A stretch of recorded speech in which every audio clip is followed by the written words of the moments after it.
ನಮಸ್ಕಾರ. ಫ್ರೀಡಮ್ ಟಿವಿಯ ಒಂದು ವಿಶೇಷ ಸಂದರ್ಶನಕ್ಕೆ ನಿಮಗೆಲ್ಲರೂ ಕೂಡ ಸ್ವಾಗತ. ವೀಕ್ಷಕರೇ, ಇವತ್ತು ನಾವೊಂದು ಸ್ಪೆಷಲ್ ಒಂದು ಗೆಸ್ಟ್ ಅಥವಾ ವ್ಯಕ್ತಿಯ ಜೊತೆ ನಾವು ಇವತ್ತಿದ್ದೀವಿ. ಅವ್ರ ಜೊತೆ ಮಾತನಾಡ್ತೀವಿ.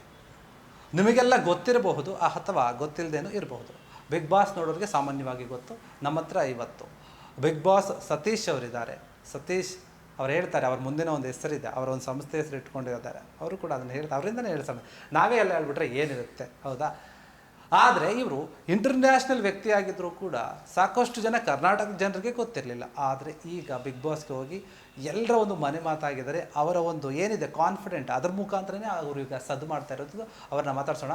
ಸತೀಶ್ ಸರ್, ನಮಸ್ಕಾರ. ನಮಸ್ತೆ ಸರ್, ಚೆನ್ನಾಗಿದ್ದೀನಿ. ನೀವು ಹೇಗಿದ್ದೀರಾ? ನಾನು ಸೂಪರ್ ಆಗಿದ್ದೀನಿ. ನಾವು ಚೆನ್ನಾಗಿದ್ದೀವಿ. ನಿಮ್ಮನ್ನು ನೋಡಿ ನಮಗೆ ಒಂಥರ ಏನೋ ಒಂದು ಫೀಲ್ ಆಗ್ತಾ ಇದೆ. ಗುರು ಇದ್ರೆ ಇವ್ರ ಥರ ಇರಬೇಕು ಗುರು ಅನ್ನೋ ಥರ.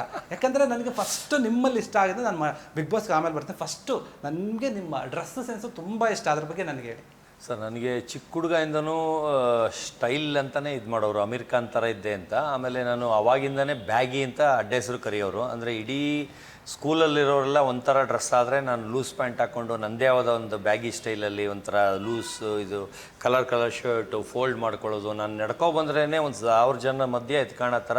ಅವಾಗ ತುಂಬ ಸಣ್ಣ ಇದ್ದೆ. ಮೂಳೆ ಬಿಟ್ಕೊಂಡು ಮಾಳು ಇದ್ದಾರಲ್ಲ, ಅವರಲ್ಲಿ ಅರ್ಧ ಇದ್ದೆ.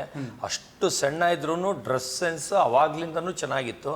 ಅವಾಗ್ಲಿಂದನೂ ನನ್ನ ಒಂಥರ ಹೀರೋ ಥರನೇ ನೋಡೋರು, ಎಲ್ಲ ಸೆಂಟರ್ ಆಫ್ ಅಟ್ರಾಕ್ಷನ್ನು ಆ ಥರ. ಅದರಿಂದ ನನಗೆ ಜಮಾನ್ದಿಂದನೂ ಡ್ರೆಸ್ ಹುಚ್ಚು. ನಾನು ಬೇರೆ ಏನು ಖರ್ಚು ಮಾಡ್ತೀನೋ ಬಿಡ್ತೀನೋ ಗೊತ್ತಿಲ್ಲ.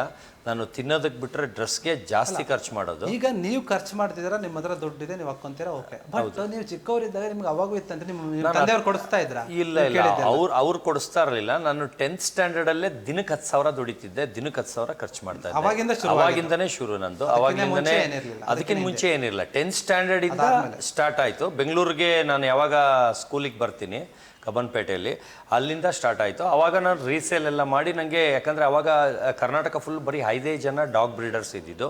ಇವಾಗ 5 ಲಕ್ಷ ಜನ ಡಾಗ್ ಬ್ರೀಡರ್ಸ್ ಇದ್ದಾರೆ. ಅದರಿಂದ ಕಾಂಪಿಟೇಷನ್ ತುಂಬ ಕಡಿಮೆ ಇತ್ತು. ದಿನ 10,000ಕ್ಕಿಂತ ಜಾಸ್ತಿ ದುಡಿಯೋಕ್ಕಾದ್ರೂ ನಾನು ಇಲ್ಲ ಸಾಕು, ಇವತ್ತು 10,000 ದುಡ್ದಲ್ಲ ಸಾಕು ಅಂತ. ಆದರೆ ಒಂದೊಂದು ದಿವಸ 15,000-25,000 ಒಂದು ಡೀಲಲ್ಲಿ ಬಂದಿರೋದು ಇದೆ, 5,000 ಒಂದು ಡೀಲಲ್ಲಿ ಬಂದಿರುತ್ತೆ. ಆವ್ರೇಜ್ ಲೆಕ್ಕ ಹಾಕೊಂಡ್ರೆ ದಿನಕ್ಕೆ 10,000. ಅವಾಗಿಂದನೇ 10ನೇ ಕ್ಲಾಸ್ಗೆ ದುಡಿತಿದ್ದೆ. ಅದನ್ನೆಲ್ಲ ಬರೀ ತಿನ್ನೋದಕ್ಕೆ, ಬಟ್ಟೆಗೆ ಹಾಕ್ತಿದ್ದೆ. ಆಮೇಲೆ ಕಂಡೋರಿಗೆ ತಿನ್ಸು ನೋಡಿದ್ರೆ ಗೊತ್ತಾಗುತ್ತೆ, ನಿಮ್ಗೆ ನೋಡಿದ್ರೆ ಅದು ಗೊತ್ತಾಗ್ಬಿಡುತ್ತೆ. ಅದು ಓಕೆ. ಈಗ ಸದ್ಯಕ್ಕೆ ಬಿಗ್ ಬಾಸಿಂದ ಹೊರಗಡೆ ಬಂದಿದ್ದೀರಾ ಸರ್, ಫೀಲ್ ಹೆಂಗಿದೆ ಅಲ್ಗೂ ಇಲ್ಗೂ? ಸರ್ ಇಲ್ಲ, ಅದು ಬಿಗ್ ಬಾಸು ನನಗೆ ಒಳ್ಳೆ ವೇದಿಕೆ. ನನ್ನ ತುಂಬ ವರ್ಲ್ಡ್ಗೆ ಫೇಮಸ್ ಇದ್ರೂ ಬೀದಿಲಿ ಜನಗಳು ರೆಕಗ್ನೈಸ್ ಮಾಡೋ ಥರ ಕರ್ನಾಟಕ ಜನತೆ ಒಂದು ಸತೀಶ್ ಸರ್ ಅಂತ ಕರೀತಾರೆ. ಯಾಕಂದರೆ ಆ ಮರ್ಯಾದೆ ಇಟ್ಕೊಂಡು ಆಚೆ ಬಂದೆ. ಒಳಗಡೆ ಯಾವ ಕೆಟ್ಟ ಹೆಸರು ತೊಗೊಳ್ದೆ ಒಂದು ಒಳ್ಳೆ ಜೆಂಟ್ಲ್ಮ್ಯಾನ್ ಅಂತ ಅನಿಸ್ಕೊಂಡು ಕೆಲಸ ಕೊಟ್ಟಿದ್ದನ್ನ ನೀಟಾಗಿ ಅಚ್ಚುಕಟ್ಟಾಗಿ ಮಾಡಿಕೊಂಡು ಬಂದು ಹೆಸರು ಮಾಡ್ಕೊಂಡು ಬಂದೆ. ಆದರೆ ಗುಂಪುಗಾರಿಕೆಯಿಂದ ನನಗೆ ಡಿಸೈಡ್ ಆಗ್ಬಿಟ್ಟಿತ್ತು 2ನೇ ವಾರಕ್ಕೆ 3ನೇ ವಾರ ಗ್ಯಾರಂಟಿ ನನ್ನ ಓಡಿಸ್ತಾರೆ ಅಂತ. ಅದರಿಂದ ಅದ್ರ ತಕ್ಕನಂಗೆ ಪ್ಲ್ಯಾಂಡ್ ಆಗಿ ಮೂಡ್ ಆಫ್ ಮಾಡ್ಕೊಳ್ದೆ ಆರಾಮಾಗಿ ಖುಷಿಯಾಗಿ ಬಂದೆ. ಯಾಕಂದರೆ ಅವ್ರು ಇನ್ನೂ ಇದ್ದಿದ್ರೆ ನಾನು ಇನ್ನೂ ಮೂಳೆ ಬಿಡಿಸಿ ತಲೆ ಕೂದಲೆಲ್ಲ ಖಾಲಿ ಮಾಡಿ ಬಾಂಡ್ಲಿ ಮಾಡಿ ಕಳಿಸೋರು. ಅಷ್ಟು ಬೇಜಾರಲ್ಲಿ ರಾತ್ರಿ ಎಲ್ಲ ನಿದ್ದೆ ಬರ್ತಿರ್ಲಿಲ್ಲ.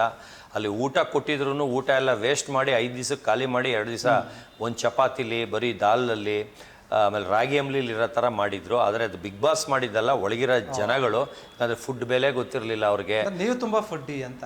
ನಾನು ಫುಡ್ಡಿ ಸರ್. ಅಯ್ಯೋ, ನನಗೆ ಅಕಸ್ಮಾತ್ ನನ್ನ ಕ್ವಾಲಿಟಿ ಫುಡ್ಡು ಮಟನ್ ಚಿಕನ್ ಸಿಗದೇ ಇದ್ರೂ ಅದು ಏನೇ ಫುಡ್ ಆಗಿದ್ರು ಹೊಟ್ಟೆ ತುಂಬ ತಿನ್ಬೇಕು ನನಗೆ. ಅಲ್ಲಿ ಹೊಟ್ಟೆ ತುಂಬ ಸಿಗ್ತಾ ಇರಲಿಲ್ಲ. ಯಾಕಂದರೆ ಮಾಡಿದಾಗ ಅವ್ರಿಗೆ ಎಷ್ಟು ಮಾಡಬೇಕು ಅದು ಗೊತ್ತಾಗದೆ ಒಂದೊಂದು ದಿವಸ ಕಡಿಮೆ ಮಾಡೋರು. ಒಂದೊಂದು ದಿವಸ 3 ಹೊತ್ತಿಗಾಗೋ ಅಷ್ಟು ಮಾಡಿಬಿಟ್ಟು 1 ಹೊತ್ತು ತಿನ್ಬಿಟ್ಟು 2 ಹೊತ್ತಷ್ಟು ಫುಡ್ಡು ಮೋರಿಗೆ ಹಾಕೋರು, ಅಂದರೆ ಡಸ್ಟ್ಬಿನ್ಗೆ ಹಾಕೋರು. ಅದೆಲ್ಲ ತುಂಬ ಹೊಟ್ಟೆ ಉರಿತಿತ್ತು. ಆ ಥರ ಆಗಿ ಅದು 5 ದಿವಸಕ್ಕೆ ಖಾಲಿಯಾಗಿ 2 ದಿವಸ ಊಟ ಇಲ್ಲದೆ ಬರೀ ಹೇಳಿದ್ನಲ್ಲ ಅವಾಗಲೇ ಚಪಾತಿ, ಒಂದೇ ಚಪಾತಿ 24 ಅವರ್ಸ್ಗೆ ಒಂದೇ ಚಪಾತಿ. ಅದೆಲ್ಲ ನನಗೆ ಒಂದೇ ಚಪಾತಿ, ಏನೂ ಇಲ್ಲ, ನೀರು ಕುಡ್ಕೊಂಡಿದ್ದೀವಿ ಆ ಲೆಕ್ಕಕ್ಕೆ. ಆಮೇಲೆ ಕಾಫಿ ಟೀ ಅವೆಲ್ಲ ಏನೂ ಇರ್ತಾ ಇರಲಿಲ್ಲ. ಅದು ಟೀ ಪುಡಿ ಫಸ್ಟ್ ಕೊಟ್ಟಿದ್ದು 1 ವಾರದಲ್ಲೇ ಎಲ್ಲ ಹಾಕಿ ಖಾಲಿ ಮಾಡಾಕ್ಬಿಟ್ರು, ಜಾಸ್ತಿ ಮಾಡ್ಕೊಂಡು. ಅಂದರೆ ನಮಗೆ ತಿರ್ಗಾ ಖಾಲಿ ಆದರೆ ಬರುತ್ತೇನೋ ಅಂತ. ಆ ಥರ ಏನೂ ಇಲ್ಲ. ಅದೇನಂದರೆ ಪ್ಲ್ಯಾಂಡ್ ಆಗಿ ಮಾಡಿಕೊಂಡು ಸೆಟಪ್ ಮಾಡಿಕೊಂಡು 7 ದಿವಸಕ್ಕೆ ಬರೋಂಗೆ ಪ್ಲ್ಯಾನ್ ಮಾಡಿದ್ರೆ ದಿನ ಊಟ ಸಿಕ್ತಿತ್ತು. ಇಲ್ಲ ಅಂದರೆ 2-3 ದಿವಸ ಊಟನೇ ಸಿಗ್ತಿರ್ಲಿಲ್ಲ ವಾರದಲ್ಲಿ. ಅದು ತುಂಬ ಹಿಂಸೆ ಆಯಿತು. ಒಂದ್ಸಲಿ ಅಂತೂ ಕೇಕ್ ತಿನ್ನಿಸ್ಬಿಡ್ತೀವಿ ಜೈಲಲ್ಲಿರೋರಿಗೆ, ನಮ್ಮ ಕಡೆಯವರು. ಅದಕ್ಕೆ ಪನಿಷ್ಮೆಂಟ್ ಅಂತ ಆ ಜೈಲಲ್ಲಿರೋರಿಗೆ ರಾಗಿ ಇಂಬ್ಲಿ ಇರುತ್ತೆ, ಅದನ್ನು ಮನೆಯವ್ರಿಗೆಲ್ಲ ರಾಗಿ ಇಂಬ್ಲಿ ಅಂತ ಮಾಡ್ತಾರೆ. ಅದನ್ನು ನಾನು ಫಸ್ಟ್ ಟೈಮು ಇಷ್ಟ ಬಿದ್ದು, ಯಾಕಂದ್ರೆ ನಾನು ಮನೇಲಿ ಡೈಲಿ ಮುದ್ದೆ ತಿಂತೀನಿ, ನಂಗೆ ಅಸಹ್ಯ ಅನ್ನಿಸ್ಲಿಲ್ಲ. ಆರಾಮಾಗಿ 2 ಗ್ಲಾಸ್ ನಾನು ಕುಡಿದೆ. ಅದು ನಂಗೆ ಹೆಂಗೋ ಆರಾಮಾಗಿತ್ತು, ಯಾಕಂದ್ರೆ ಮುದ್ದೆ ನನಗೆ ಸ್ಟ್ರಾಂಗ್ ಅನಿಸುತ್ತೆ. ಅದು ರಾಗಿ ಅಂಬ್ಲಿ ಚೆನ್ನಾಗಿತ್ತು. ಬೇರೆಯವ್ರು ಅಸಹ್ಯ ಚೀ ತೂ ಅಂತೆಲ್ಲ ಹೇಳಿದ್ರು.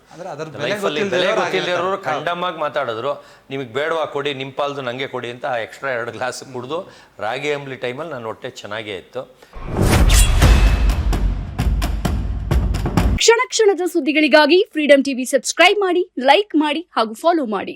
ಹೊಸ ಸುದ್ದಿಗಳ ನೋಟಿಫಿಕೇಶನ್ಗಾಗಿ ಬೆಲ್ ಐಕಾನ್ ಮೇಲೆ ಕ್ಲಿಕ್ ಮಾಡಿ.